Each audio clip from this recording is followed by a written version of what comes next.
This podcast represents the opinions of our hosts and guests.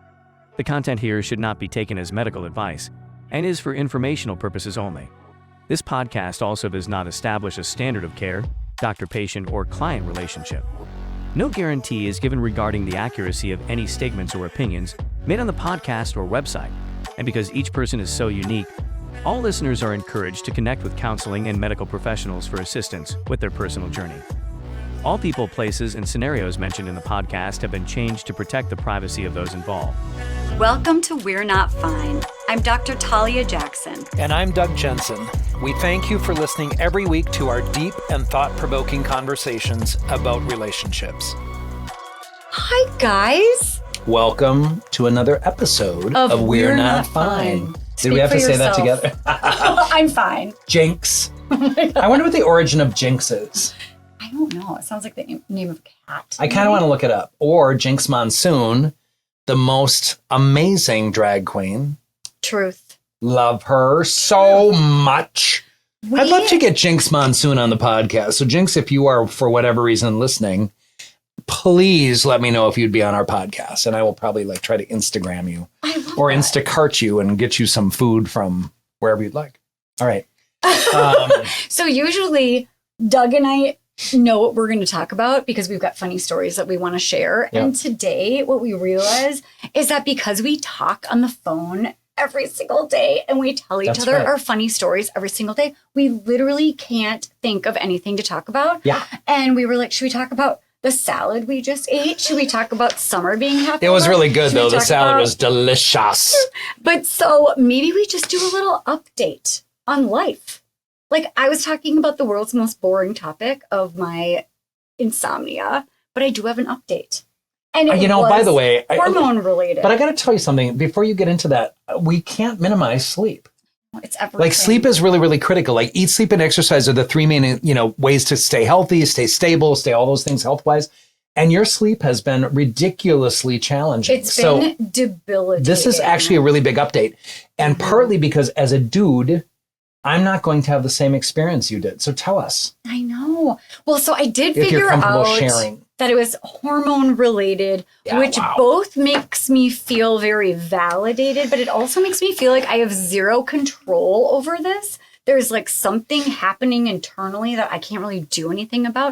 And it sucks. So I feel a little fragile, but also I have this amazing doctor that is helping me figure out the hormones. So basically I am now taking some things and I'm taking less sleep meds and I'm able to fall asleep and stay asleep. And I know it sounds like, oh my God, this is so boring, but it is what Doug said. It's literally everything. So when I'm sleeping, I have more cognitive functioning, more executive functioning because I do have ADHD. So I will never be neurotypical per se, right? But I'm so joyful. Genuinely, I love my life. I feel much more able to cope with all sorts of issues, and I am much more optimistic. Yeah, of course. I love my family. Of course. Whereas you don't when you I love my job. Sleep. Okay. No, I don't love anything. I'm so you're a little crabby. Oh my God. Yeah. It's like I can handle life. If you don't look at me, talk to me, expect anything adultish from me. Yeah. But otherwise, it's a nightmare. And the other interesting thing, and I'm always, this is one of my really silly ways that I think, all right, so we're this big bag of skin, right? And I find myself thinking, how complicated can it be to get this big bag of skin to regulated, stabilized, so hard. Addressed? How do we figure out there's just so much that can happen inside this bag of skin disease-wise. So I always find myself just so amazed with it. But I look at this and I'm like, I think we should all as dudes be really conscientious about what women have to go through who identify as women with, biologically women. Yeah. I just find myself thinking this is an interesting hormonal experience for sure. And I wasn't expecting it. Don't enjoy it. wonder what memo I missed along the way. But also, it's really good to know that there are specialists and you're not alone and people can help you figure this out. Well, and it's been really helpful for, of course, you and I in our professional life, because we know that there are options, which I'm really grateful for because, again, my doctor's not going to cover those things. But I also want to say this, like, I have found myself thinking, like you commented, like, why would I think of this? Like, why on earth? Like all of a sudden when I'm not sleeping, like I've lived my whole life sleeping well. So why would I even consider, like, maybe this is related to hormones as I get just mildly older, because you are not old. No, I personally am very youthful. So you are. You have vim and vigor. We are vimous and vigorous. You know what it also reminds me of? And then we can move on to our amazeballs. I love topic. Today's conversation. But it also reminds me of, like, before I was diagnosed with ADHD, I was seeing a therapist, not for a very long time. It was not a good fit. But I remember this situation where I was telling her, like, about parenting, that I'm really struggling with some parenting stuff because I was having trouble policing, following through on, I would say, okay, here are the rules, but then I wouldn't be noticing whether or not they were doing it. I would sort of lose track. I wasn't able to maintain any sort of follow through or consequences. And I remember I was seeing all these things that should have alerted her to ADHD, or even me. I mean, I'm a psychologist too. I don't blame her necessarily. But we don't see ourselves all that easily. No, and what she was hounding on is, like, if you don't follow through, they're going to lose respect for you. Don't you want them to have respect for you? Like, they won't take you seriously if you don't have follow through. And I felt really shamed. And now that I got diagnosed, and I'm thinking, like, these are things that unless we're aware of it as a potential thing to pay attention to other people, there are words that if people are saying certain things and they're, like, going through certain things, you don't say, you need to be better at follow through, you fucking idiot. That's not what she said. So what I heard. But what you say is, that's probably, like, what she said. Interesting. Like, let's look at this follow through issue. Yeah. Oh, sorry, I touched you with my cold toes. No, it was actually your toenail, and it just ripped my skin wide open. You're welcome. So I'm bleeding on the floor, folks. Sorry. You guys, we have the best I'll get a bandage later. This is all about what happens if your friends hate your partner hates your friends, I fucking love this conversation. It's really juicy. What do you do? We have all been in situations, and this is very specific to two scenarios that we're going to discuss. But, we've all been in situations where we're like, oh, I would not have expected you to be with that person. I don't love that person. Yes. Or and especially I think as clinicians, like, I find myself being around couples sometimes and I'm like, oh my God, there's something very wrong with this couple. Like, there's a toxic or dysfunctional dynamic or a codependency or something is not right. And I'm like, I can't be around it anymore after 28 years of doing couples therapy. Like, it's ridiculously hard to be around dysfunction without being like, I'll even be at a restaurant and I'll be like, they'll be on their phone or something. And I want to walk over and say, get off your phone. Right. I'm going to take your phones from you. And then we're going to have a little couples therapy appointment here. Which I would do that in a minute, by the way, so be careful. Fantasy, and I know that we keep talking about this, but, like, we have this amazing workshop that is pulled together, and we need an event planner. Anyone? We need to figure out how to get this big scale, because it is going to be singles that want to be in relationships, obstacles towards love, rewiring yourself for love. But it's like, we want to do some coaching, like, in real time. There's going to be speed dating. That's what we want to do. We want to be on your date with you. Yeah. I also want to clarify that I'm looking at the screen right now and it looks like I'm 5 times the size of Talia.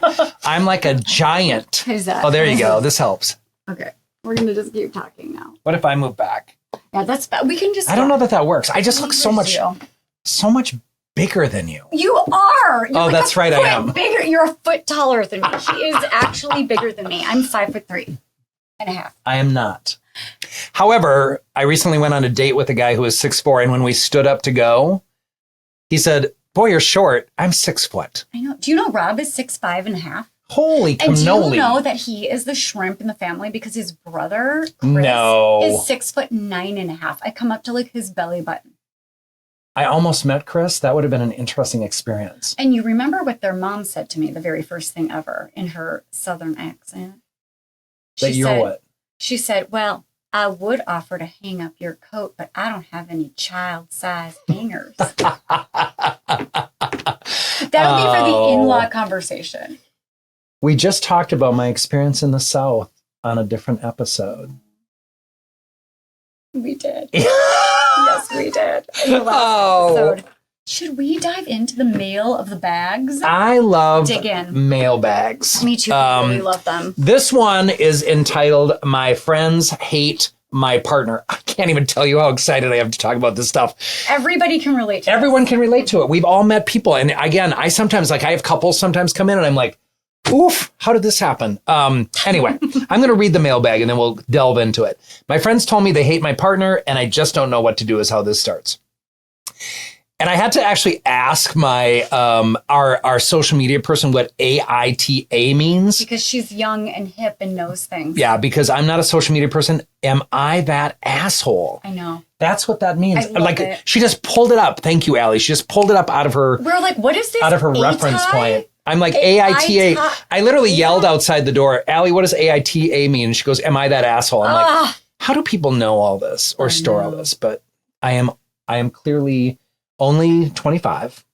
So I thought about posting in AITA or am I that asshole, asking if I'd be the asshole for telling him. But all I could think is that my mom is who I'd want to talk about this with, but she's passed years ago. So I'm hoping the moms here can help me. I'm going to also just include myself in this and say that the dads the moms or the therapists or the Talia and Doug, the We're Not Fine co-host can help you. And so she just really needs advice. A week or so ago, my closest friend admitted to me in private that she and many of my other friends do not like my partner at all. They say he's too selfish and doesn't do enough for me. But even after some serious thought about it, I'm happy with where me and him are at and what we do for each other. He's disabled and suffers from chronic pain and bad legs, so he can only do so much, but he does what he can when he can and offers so much love and concern for me that my friends just don't see. The way that that's worded kind of triggers me. I really tried to take my friends' concerns and think out if I was being taken advantage of, which they stated over and over they think I am, but I don't think I am. I think I'm in a good spot and I'm genuinely happy with him. They state because I've been abused in the past that maybe I don't see it. Those blind spots, right? Yeah, we'll talk. But it kind of feels like they're babying me because of that very, very past. I guess my question is generally, what do I do? Would it be bad to tell my partner about this, or should I keep quiet about it? We tell each other everything. It feels so wrong to keep it from him, but I also know it would hurt him deeply. Any advice would be appreciated.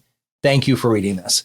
We are delighted to read this, and we're delighted to sort through this with you. Oh, wow. Talia, what do you think? Okay, well, the first thing I want to say is it is generally, at least this is my opinion, a terrible idea to tell your partner that your friends are talking trash about him or her or them. Like, I think it's just a terrible idea. And so I think it's a good idea for you to pay attention to the blind spots and the history and to think about, is there a possibility that I'm not noticing when I'm being taken advantage of because I might be more comfortable than your average bear with a certain amount of caretaking, or maybe you're such a giver that you are used to taking on that role in a partnership. I always think it's a good idea to listen to your friends, hear them out, hear what they have to say, because they do, if they are healthy and they're your friends and there isn't some weird, like, other jealousy or feeling threatened issue, they do want what's best for you. And maybe they feel like you would thrive in a different kind of relationship.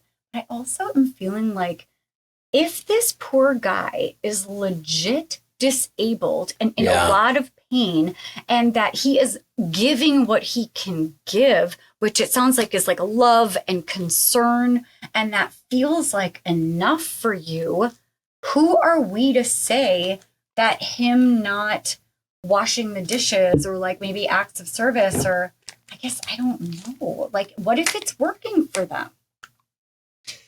Yeah, I don't know. I want to stick with that for a second because it really triggered me when the conversation was about the disabled piece. So chronic pain, leg problems, etc., which chronic pain can be associated with depressiveness, and it can be associated with obviously some grief process, but mostly depressiveness. It can be really depressive to, not only physiologically, but otherwise. So I'm looking at this and I'm like, it's possible this dude is misunderstood by people because there's a lot of people who are disabled for mental or physical reasons who do struggle a little bit with like maintaining their life, and they don't look like, they're happy or functional like the rest of us. So I can't tell if your friends are in some ways kind of judging him for his inability or what he is not able to do Which for you. seems to be okay with you and like you're getting your needs met. Yeah. But then that might be a conversation to have with your friends about these are the needs that are being met. But I also want to tell you that there are, of course, people with disabilities or who are less able in whatever way they are, who are not viewed as bad partners. People who have chronic pain, people who have leg pain, people who are in wheelchairs, people who have whatever inabilities. Prosthetics, whatever they are. There's a lot of people who find a way to still be happy, to present well, to be equal partners, all that sort of thing. To be generous. To be generous. Because if you don't have and who are not problems for your friends. That's right. And so maybe the problem here is exactly what you said, Doug, of there are ways, if you have pain, there are many ways that you can be generous and thoughtful from bed, from sitting down, or even if it's like with words of affirmation or just like thoughtful gifts. I mean, there's Amazon, right? There are many ways. Did you say Amazon? Yeah. Amazon. It's my way of being like ordering thoughtful. gifts. Yeah, I have it show up at the person's house. I do that all the time. I don't have a lot of time, and that seems like an easy way. Okay. All right. Judging. Maybe. So yeah, I don't know. I have a lot to say about this. I also think that, one of the things that really came up in this that is really interesting to me is that she does have a history of being with people who don't treat her well. That's right. And so there is this possibility, like as much as we try, there can be blind spots that we have. And I think it's really important to pay attention to that. Like, is this one of your blind spots? And how I encourage people to evaluate that is to really think like, are you calm when you're with this person? Does your nervous system, you often talk about this, like, is your nervous system regulated and calm when you're with this person? Does this person make you feel comfortable? Does this person make you feel like you can relax and that you do get what you need and want from this relationship? Have you communicated as effectively as you might? I mean, this is a partner. I don't know if that means married partner or if it means just significant other. I'm not sure which one that is. Both can be obviously equally important. I'm not suggesting marriage is any better than having a significant other. But I also think that that's the thing. Like, when you really pay attention to yourself, are you calm with this person? I'm going to tell you, though, when somebody doesn't like the person that you're with, it's usually for a reason. So if you have multiple friends who are struggling with this, there's probably something going on, and pay attention to that. I might actually offer an alternative to not telling your partner. Like, I think there's no way that you are interacting with your partner, especially if your friends are around. It's not like I'm guessing you're you're compensating. I'm guessing you're aware that they don't like him, and so you're becoming probably a little bit different when you're around those people, right? Yeah, I've thought about that. Totally, maybe they don't hate him as much as they hate who you are when you're with them. That's totally it. I remember I had a horrible ex-boyfriend, and I brought him to a hockey game with all my hockey friends from Stillwater. Go Ponies! And it was really fascinating to me because they're like, "What the fuck?" Yeah.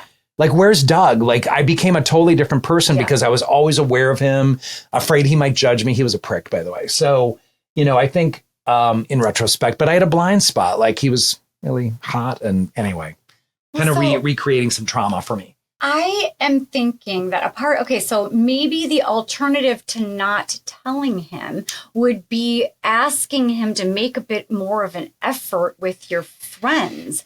Or because I do think that if you tell him my friends hate you, that's not going to make him want to put in an effort. But if you're saying these are the most important people in my life, it would mean the world to me if you could show some interest, be really friendly, ask them about themselves. They want to connect with you. They're looking for opportunities to get to know you better and connect with you. That might be a good way to get it kind of shifted in a better direction. Yeah, I want to say a couple things more too. Like, at the beginning, you referenced that your mother died and she was kind of your confidant, maybe. I do think it's really important to just note that I'm sorry that you don't have that person in your life that you really did trust. And I would say if you have anybody like that you could actually talk to objectively, and a therapist is a great person to kind of work this out with. It was interesting, Talia, because you said the piece about like maybe you want to encourage him to be making a different effort. Yeah. I think that's one way of going about it. And I would say that somebody who is really interested in making this relationship work that's right. wants to honor that and wants to make sure that they do that, and probably even wants to go to your friends and say, I know this doesn't look this way. I really want to connect with you because it's important that we both support each other on behalf of the person that we both love. And right? I will say, if they're not doing that, regardless of what your friends think about this person, right. Yep. It's going to make your life so much harder if your partner is not making any kind of an effort to connect with your most important people. It will make your life 1,000 times harder. No one's going to want this person around. They're going to stop inviting you places. Yeah. Or if they do, they're going to say, don't bring him. You know, it's interesting. I was kind of thinking about the ultimate consequence of this. Like, right, if for whatever reason you continue this relationship and your friends do not see it the same way. And there's something about this that, again, is kind of bugging me in terms of like, I think real friends will talk about it with you and have your back and be supportive, and maybe even go to your boyfriend or your partner. I can't remember partner, I know. I would say that I might go to that person and say, so I'm struggling a little bit here. Like, I want to know more a little bit about like what this relationship is for you. I'm a little protective of my friend. That's a good point. I might go directly to that person. Yeah. And not put my friend in the middle of it. I might just go directly. Oh, right? Wait, you're talking about going to the partner? I am. I don't like it. Don't you? No. So if your lovely husband, who would never be an asshole, if he did something that I thought was really disrespectful and was hurting you and you did not feel like he was hearing you, I might actually, on your behalf, I might actually say, so Rob, let's chat. I'm struggling a little bit with something and I want to be upfront with you and not talk about it behind your back. I might do that. I don't know. You don't love that. I feel shocked and horrified. Do you? Okay, I can actually. So this is what I'd be worried about. I like the idea. But you would be sticking up for me behind my back. I would tell you that I was doing that, by the way. But I wouldn't want you to do Talia, that. can I talk to Rob about my concerns and try to rebuild my relationship with him? That's what I would do. Oh, okay. Rob, by the way, we have no issues. I love you dearly. He's like literally the best. I'm the rat in the relationship for sure. Well, that's a Chinese zodiac animal. Are you a rat? I'm a dragon. I'm a snake. Even better. My younger child is a snake. I love snakes. It's on my tattoo. There's a snake. Yeah. Because we're beautiful, charming, and a little slippery. Which also seems to be so if I said to you, I really want to work on my relationship with Rob. But that feels different. That feels different That's what than I'm saying. You calling Rob Oh, I'm not going to do that. Because he's treating me a certain way or you don't like that. Because that would make me feel like I can stick up for myself. If I've got a problem, I want to be the one that's telling him. And I wouldn't want the two of you to feel like you need to both be protective of me with each other. I don't know. That feels gross to me. So there's, and I don't know that I communicated, and maybe I even said this wrong at the beginning, like it isn't what I meant. I really would say, I'm going to try to work on my relationship on behalf of all of us so that we can all get together and we can have fun. Are you okay with me talking to your husband about like wanting to build our relationship and figure each other out and support each other? Yes. But would that not because you can't do it. Okay, yeah. Because that's the part I'm sensitive to. But would that be calling him out on bad behavior? It would be saying, I feel it's hard for me to watch when you and Talia engage this way because I feel like you're disrespectful of her when you call her this name or you are flirting with other women in front of her or whatever. Yeah. That's a bad example, but it might be, Rob's not doing that, by the way. No, he's not. He's the best. He is the best, but you see what I mean? Like, I like the idea where you're taking initiative to connect. Yeah. But I don't know. There's like some triangulating thing that I feel sensitive about. So you could be a part of the conversation then. I'd rather be a part of the conversation. I would welcome that. So by the way, I'm aware that I'm a little different in that regard because I believe in complete transparency and honesty. And I believe in harmony and swallowing down your feelings. You do. You want harmony and swallow your feelings and avoid conflict at all. We need to have an episode on that, because I invented the scale you did. of like harmony at all costs. That's right. And authenticity at all That's costs. correct. And usually there's one of each in every relationship, but we do desperately need to come together. And I would really hate being this friend. Like in this situation that you're talking about, I would hate being one of your friends that doesn't feel like I could actually talk to you and then maybe your partner about this, because I don't know. I'm guessing your friends have some legitimate concern, and I think it's important to take their information into account. That's right. But I want to specifically go to this. Like if you have done your inventory and you're kind of assessed the situation and you feel like, you know what, I've done my due diligence. I do want to be with this person. That's right. You know, it's interesting too, because as a therapist, if that person told me about their relationship, I would be really upfront about what I thought about it. But truthfully, we all have blind spots. That's right. Like based on our family of origin history, based on the families that we grew up in, based on how love has been expressed to us, what we feel deserving of. That's right. And what feels comfortable to us. Yeah. And sometimes our nervous systems mess with us when we feel a little too comfortable. Oh my God, right. With like, I'm What's very familiar. comfortable Yep. in a caretaking role, or if somebody belittles me. Or codependent or abusive or whatever it is. And so, you know, you as my friend would be the first person if I go on a date. Like, you know, some people that I've been on dates with recently, and you have a particular fondness. I give you a lot of You do give me a lot of feedback, and you're like, I like that one. Like, you will literally say, I like that one. Yeah, because it's like a vibe thing.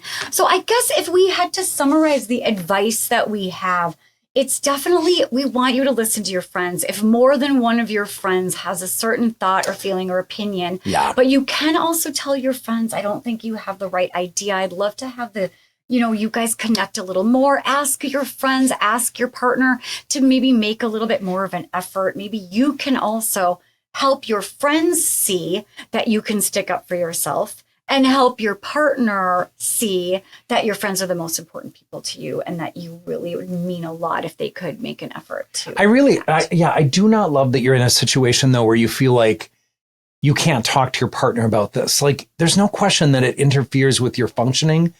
Like with your friends present, you're going to feel self-conscious. You're going to feel ultra sensitive to like what your partner does or doesn't do.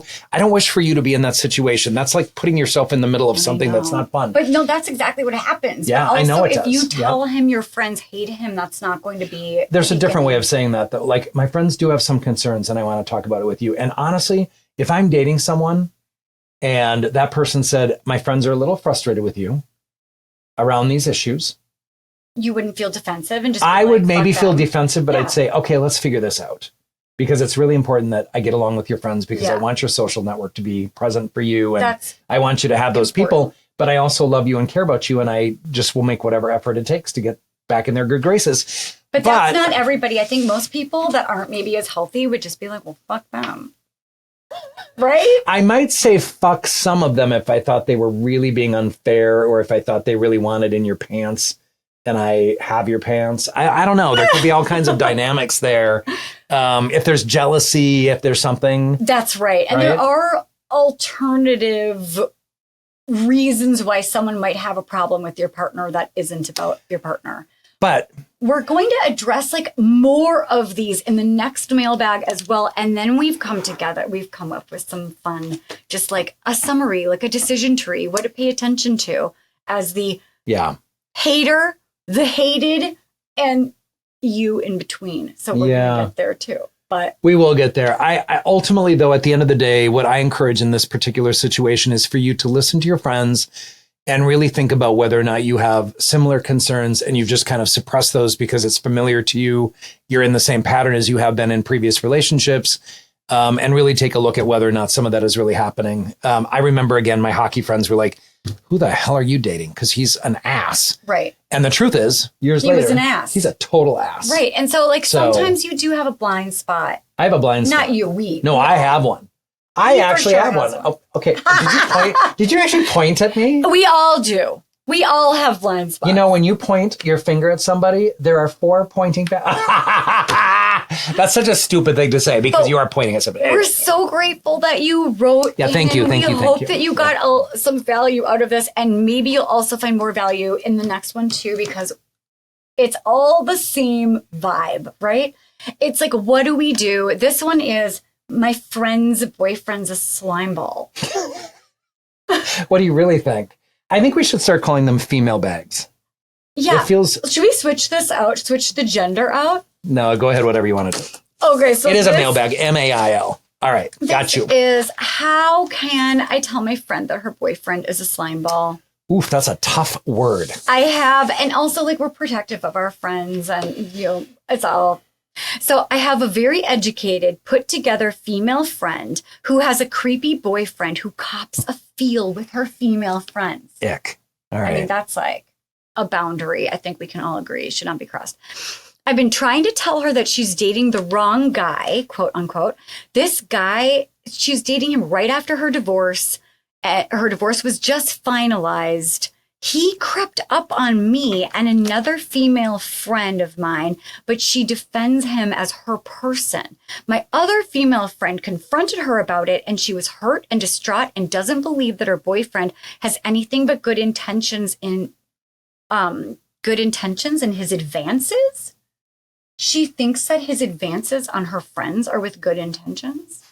There's some self-gaslighting. Well, So I chose not to be open and honest about it because I saw how she responded to my other female friend confronting her about it.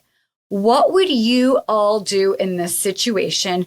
Y'all, it was a y'all. What would y'all do in this situation? Should I confront her about her creepy boyfriend too? Or should I avoid her friendship altogether because of him? See, this is what happens. If you're dating a slime ball, people want to stop hanging out with you if you can't see it.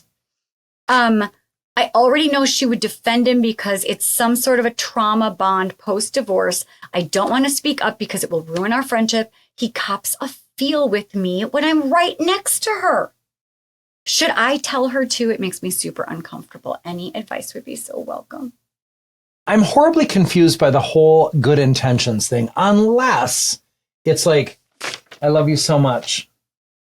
But that's not copping a feel, or is it? Like, I don't know what copping a feel means. And I'm just going to say, if it's uncomfortable, it's uncomfortable. I mean, are we talking boob? Are we talking butt? Are we talking what? You are asking such a good question because, when I hear copping a feel, I think boobs, I think genitals, breasts, I think butt. Yep. But also, one thing that I've noticed talking to people for a living for almost 20 years is this is like something that I think about sometimes. If we're flirty or if we're insecure extroverts, which are the most likely to cheat, if we are desperate for validation from other people, if we are desperate to feel desired, we can be in a committed relationship.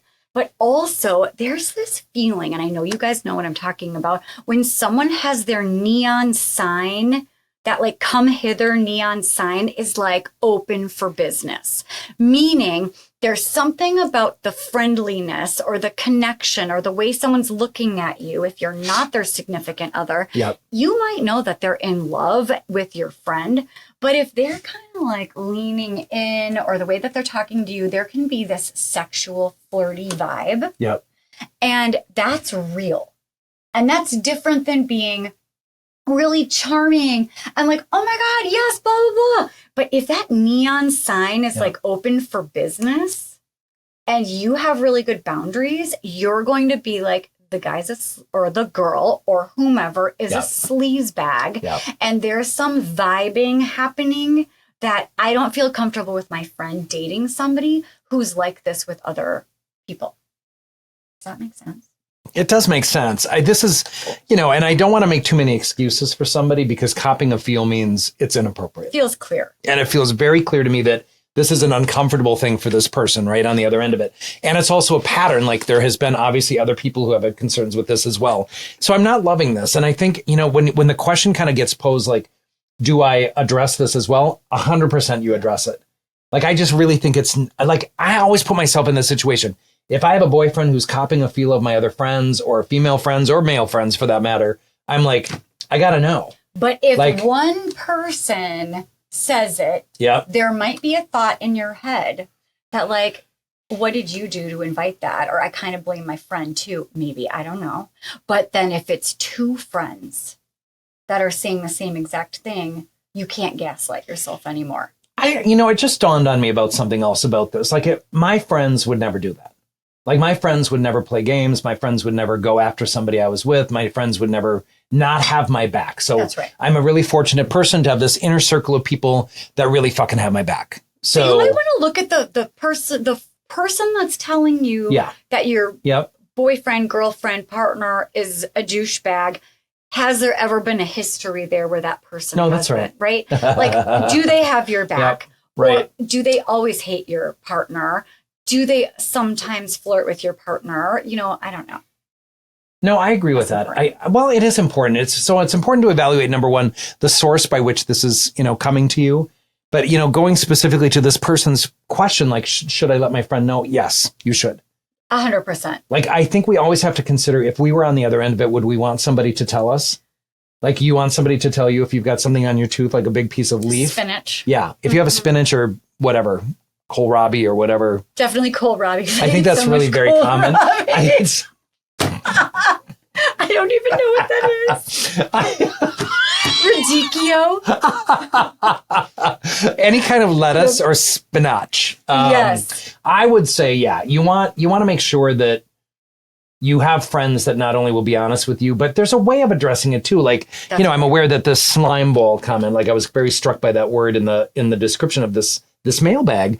I think that's the reality. Like the word slime ball kind of triggers me because in some ways that person has already decided, but he sounds like a slime ball. Like I think somebody who cops a feel on your friends, slime ball. But I think I 100% agree. Your friend might be really defensive about that. And so how does she talk to her friend in a way that won't make her friend really defensive? So this is interesting, right? So I really do find myself thinking this. I'm thinking of a personal situation that I recently had that I don't even want to talk about necessarily, but somebody's significant person that they're dating approached me about something. I don't even want to talk about it because it's so personal. This is such an interesting story. Somebody that's dating somebody approached me to be a part of their relationship. That's what I will say. There you go. And I did right away. I brought it up right in front of my friend. That's right. I'm like, so this person just asked me about becoming a part of your romantic life. I just said it right out in the open because I'm like, I do not like secrets. I don't live with secrets well. I grew up with secrets in my family of origin, so I repel them like, oh gosh, any like fire on my skin. I repel it. So I find myself thinking, Talia, it's about, I really do. I would want somebody to tell me the truth if one of my people did something with them, right? And how could somebody approach you about that if they don't like somebody or if somebody did something sleazy to them without you feeling defensive? So there's an interesting piece to this. Like, I'm not likely to get defensive about someone currently, but I'll tell you, I dated a total prick, like I said before. But did you believe it at the time? No, right. I was defensive. Right. And so I was like, no, you have the wrong idea about him. He's from a different region, and so he comes off a certain way, and he grew up in a different region. He was from the East Coast, and so like I'm like a different. It can be, and I'm like, no, he's being misunderstood. He's just a big, asshole. And so I think, and I was kind of thinking maybe that's part of what they're experiencing. The truth is, everyone had my back, and they were correct. What I have learned over the course of time that you and my other friends, Talia, will always have my back, and you will be always honest about dysfunction in my life or toxicity in my life, as I will be, and blind spots. I love you. Yeah. Well, because that's the reason why they're called blind spots is because we literally can't see it. Because we're so taken aback by the sexual attraction or infatuation that we need there not to be any issues. Or how someone has shown up in the past. Like you hold on to like what you thought was the relationship, and it's not necessarily the relationship. So it's critically important to kind of just really, I'm big on like being honest with your friends. So I encourage you to be honest with your friend, and I encourage you to tell them what you're feeling and experiencing. And yes, when there's a pattern, by the way, that's the other piece is when there's a pattern, it increases the likelihood of like, all right, I need to listen to this because there's more than one person telling me this. 100%. So by the way, I'm going to guess, I'm going to just put a wager on this, that this guy really is a slime ball. Yeah. And that he should not be touching people in ways that are uncomfortable. No. And there's a difference. There's a difference between, Doug just tried to touch me. I did, but it was welcome and consensual. Actually, you just sort of hovered your hand over my shoulder. But it feels so different. If somebody, and you are like, you're a toucher. I am a toucher. But you're not a creepy toucher. Thank you. It's not a lingery touch, and it's not like a sexual rub. It's just like a quick, like, I don't know. It's like a bonding, connecting. It is. You know, I did go on a first date with someone on Friday. Yes, you did. And I immediately walked in because I had gotten to the wrong place. So I touched him on the back. But that's a date. I'm talking about like, I don't know. That's a completely different set of rules. I think that's fair. Yeah. Like, you're supposed to be into that person. And, you know, there's a whole nother episode, by the way, on we disagreed on what it was. I thought it was a date. He didn't think it was a date. Anyway, lots of discussions about this. I hope we get to hear more about this. I hope so, too. I really dig this guy. We had so much fun. I ended up pulling together some thoughts. I was kind of chuckling to myself because I decided that I was going to switch it out as like, this is a decision tree. These are questions to ask yourself. Okay. So if you're the hater, which means that you're probably a really lovely person, but if you're the person that hates the boyfriend, the girlfriend, the partner, or if you're the partner that hates the friends, maybe, I don't know, we'll see if that tracks. Okay. These are questions to ask yourself. You should ask yourself, does this person, like if it's your friend, for instance, does this person generally have the best intentions? Do they want the best for you? Is the track record that this is someone who really cares about you and you value their opinion? And it's not always that they hate your partner. You might want to ask yourself, do they have a history of being really jealous of your partner, or hate everyone that you're with? That feels important. Yep. Do they have some biases that is not about your partner, but they might have some hidden like racism, homophobia, anti-Semitism against people from the East Coast, whatever, like they're projecting some of their stuff on your partner. That might be their issue and not yours. Fair. What do you think? And are they making a good effort to also connect with your partner, or are they sitting back and waiting for that person to come to you? Well, and do they really wish they were with you? Like, there's also this other piece about, like, I think sometimes people who are like maybe an ex who's become a friend, it's a very complicated web, but all of those questions are good. Because I think at the end of the day, what we're asking is like, what is the source of the person, and who is that person to you, and what might be going on for them about what their experience. What's the agenda? It's a great way of looking at it. Which might just be, I want you to be happy, or it might be, this person isn't going to get along with my husband, or no matter what I do. Right. And then also, like, what I want to piggyback off of that you said, I want to bring it to, what do you think about if it's you and you are the one dating the person that people hate, or whatever that is? Yep. So you asked such a good question about, like, do they want to be with you? Not necessarily even in a romantic or sexual way, but what if there's something about the way you are when you're with this other person where you're completely ignoring me? You make me feel completely insignificant or like a third wheel. Sure. And so I'm going to hate that person, but you're the one that might be the offender because you don't know how to be with me and this person. So I'm going to start hating the person. I have that particular situation at the moment. You do? I didn't know. But I knew you were talking about like my own circumstance right now. And I don't dislike the person that my friend is dating. I am mostly upset at my friend for really just totally abandoning our friendship when somebody romantic enters the picture. So it's a really interesting thing. That's right. And I've communicated directly. I've communicated the issue. It has not gone well. I don't know where it's going to go as a result of this. But I also think that there's a reality that, not only that, I want to add something to this. And I know this is a different episode, but like, if I dated someone and my 2 kids did not like that person, which has been the case in the past, like, I should ditch them right away. Because the reality is, and I'll be honest, that's kind of my criteria. Like, a deal breaker would be that my kids don't like this person. So my kids have to like who I'm with. And by the way, both of my kids want me to be happy. That's right. Well, I'm 100% clear that that's the case. That's the agenda. So if my older daughter and my younger child both say, I do not like this person, you're a different person, that person doesn't seem to like contribute equally.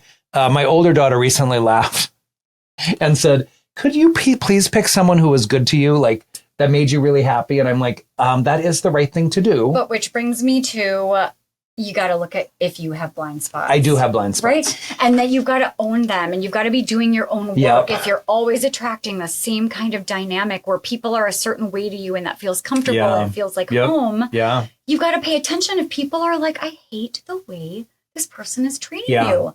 You know, and an easy way to kind of not trick yourself, but like observe this in yourself. And I can do this very easily at this point in my life because I've done some work on this issue.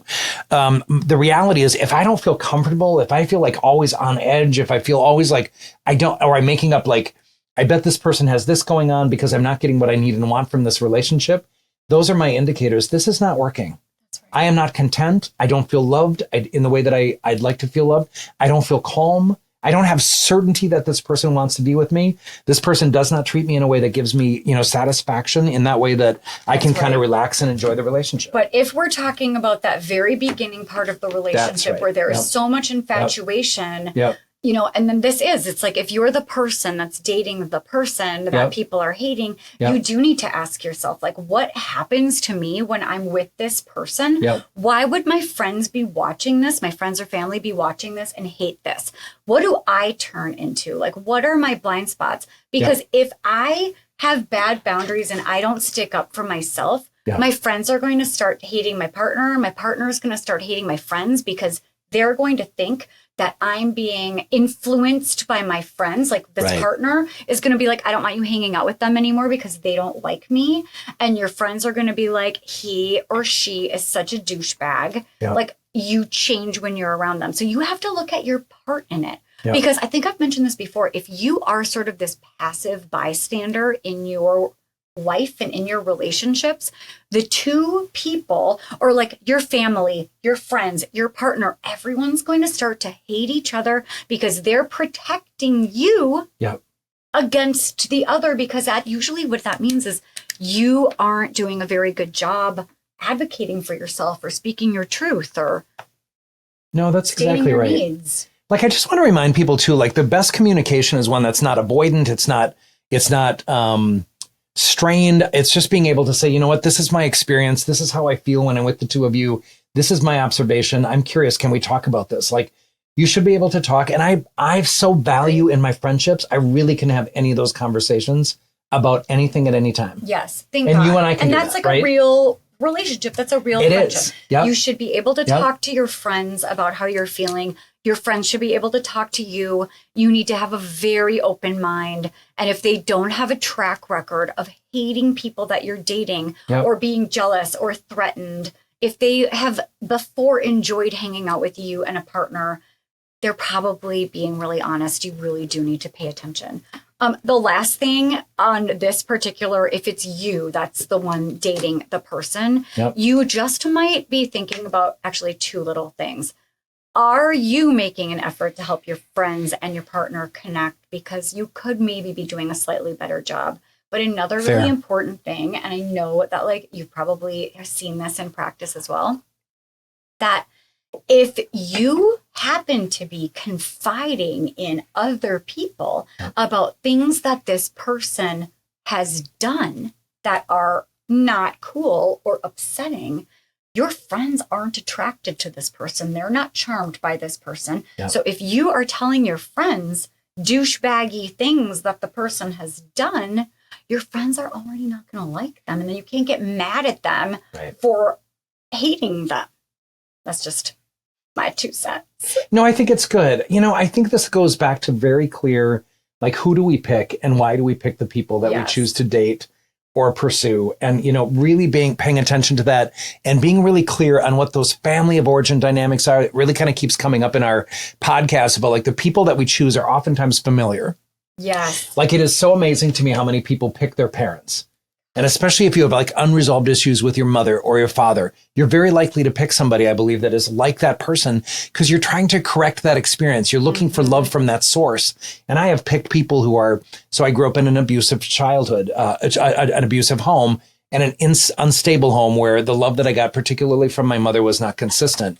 And so I look for this, I just neurologically, like, I go after those people who resemble that sort of instability. But I've come to really understand, like, when I'm anxious and I'm not getting what I need, I'm very clear, this is not a good fit and I need to address it. I'm not feeling like I'm getting what I need. And if that person can't, that's right. they've got to go. But that's the and I'm getting much part. better. Yeah. And it's becoming, but I'm getting really quick. Yeah. Instead of an 8-year-long relationship, that's right. it could be a couple of months, right? Where you're just like, there's something that isn't feeling good here. So it's like we live and we learn, right? And you just have to pay attention to the blind spots. Because our person's, going specifically to the person that is the source of this, relationship and is in this relationship, you want to feel calm. You want to feel content. You want to feel at ease. You don't have to question, like, and feel on edge whenever somebody's like, it shouldn't be so hard. Yeah, it shouldn't be so hard. This person should be giving you what you need in order to be okay. And if they're not. And they should be making an effort to connect with your other significant others, with the other people close to you. Yeah. So my advice, our advice, you tell us what you think. If you're the hated, if you're the partner the friends hate, or if you're the friends that the partner hates, right? If this is like, I want you to also pay attention to own your part in this. Are you making efforts to be friendly, open, inviting in conversations, showing interest in other people? It's up to you to make this relationship work also. And if you think that you can make your friend or your partner choose between you and the friends or the partners, ick. Who wants that? Nobody. And also that's the beginning of this like controlling, abusive vibe that we just talked to Leah about in the last episode. You should be allowing your partner that you adore to be friends with whomever they're friends with. And then you should be trying to figure out how you can better connect. Yeah, I'll tell you something. Like, I suggested that I would absolutely feel comfortable saying, are you comfortable with the three of us meeting? Are you comfortable with me meeting with your partner? Because I think he's a prick. I would be delighted to do that. Like, and have those honest conversations.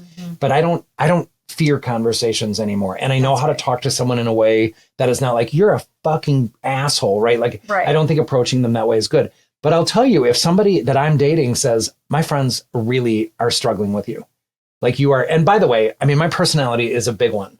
So if I'm like out at a restaurant, I'm like talking to everybody. I might be like going to the next table. Yes, you are. That is correct. I am a playful person that enjoys whatever it is. Is it attention or is it wanting to make people feel good? I might spin that a little different way. I see your face. But this is what I want to say about that. I would welcome the opportunity. Like if somebody said, this person is really struggling with you. They don't think you're treating me well. They feel like what you said was this. They feel like you said was that. Because those are specifics. I like those that. specifics would be great. And then I can go to that person and say, do you have a minute? Can we get a cocktail sometime? Yes. I want to just check in with you. Oh my God. I love that. And that's ideal, but that's you not being defensive. It is me. It's you owning your part in this and knowing 100%. that the onus responsibility or like, the onus is responsibility on you. It's on actually everybody, but the onus is on you in this case to like make that connection work. 100%. So that you could be one big happy family. I also, and here's the question though, like if I got together with this friend and we had cocktails or something and this person was said, yeah, I just don't like you. I think you're a loudmouth. I think you're a arrogant, whatever it might be. Like you need attention all the time. You drive me crazy. Then what? Or you're privileged or whatever words might come up. In the description, I might say, this is my personality and I really do want to make this work. And so, I can tame it down a little bit. It's very hard for me to tame anything down. Yeah. And also that's not who you want to be. I feel like if you knew that you were offending somebody, you would be horrified and you would like pull it back. But your whole brand is being unapologetically you. I know. Yep. And so, I mean, that's, if you are the hated, you might want to, just own your shit a little bit, like pay attention, not you, but like one. And also notice like when you are in a group of people, are you treating your partner? Is it a little clingy? Is it a little enabling? Is it a little, I don't know, belittling? Do you make fun of them? Do you make people feel bad? Is there something about the way that you're showing up in a group when you're with your partner that people I don't know, might rub people the wrong way. Well, and let me just tell you, we're not everybody's cup of tea, right? That's right. No matter who we are, we're not That's everybody's right. cup of tea. And so I do like surrounding myself with people. The funny thing about this most recent date that I'll call it, I was on, this guy is equally... Yeah, he's also an 8. He is definitely like my competition for... He's an 8 in the Enneagram. He's even 8er than you, possibly. And he's like 6'4", and he's going to out-8 you. He is so far doing a really good job of talking even more than I do. I love it. I did my best, but I think I met my match. It's very funny. I love this guy. I don't have any idea what's going to happen. And again, I acknowledge if you're listening to this that you did not consider it a date. No. It was a date, by the way. Yes. We have not processed this for hours. So I would say, if I'm the person, I just really want to make it okay because I want person, if I love that person and I want their life to be good, I'm going to make it up with their friends. I'm going to do everything I can to make their friends feel comfortable. Not like me, but feel comfortable and feel like I'm treating their person that they love so much the best way I can. Because that's what you all have in common is you all love this one person. And then I'm just going to buy them a bunch of stuff to buy their love. I'm kidding. I'm not doing that. Yeah, he is. I am. He has a list. I'm going to try. Now that we've learned from the anniversary episode that every time you say, I like a green Lamborghini, Doug's going to take out his phone and I am. I'm going to. Oh, I did say that, didn't I? I pay attention. You do. And I've learned from you. And also Alex, our editor, showed me a new app so that I can, with my ADHD and my good intentions, also become a thoughtful gift giver. I was, I kind of got lost in that text chain, but I'm like, I think this is something where Alex is saying this is you can do what Doug does on his notes, on his Apple phone. That helps for people with my brain because he and I have a very similar brain. You do have a similar brain.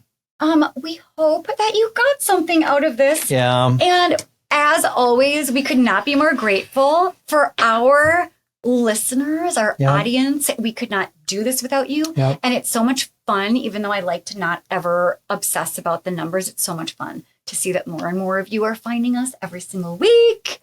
And I want to encourage everybody, again, thanks as well to all of our audiences in whatever form you're listening to us on whatever podcast platform. Please subscribe and share. Let your family and friends know. And don't forget to review. Those reviews help boost us. Somehow I don't understand. There's some weird algorithm. Yep. But if you review us, we're going to climb up that ladder real fast. And remember, we're not fine. But the Barbie movie just came out. Bye, you guys. Take care, everybody. See you soon.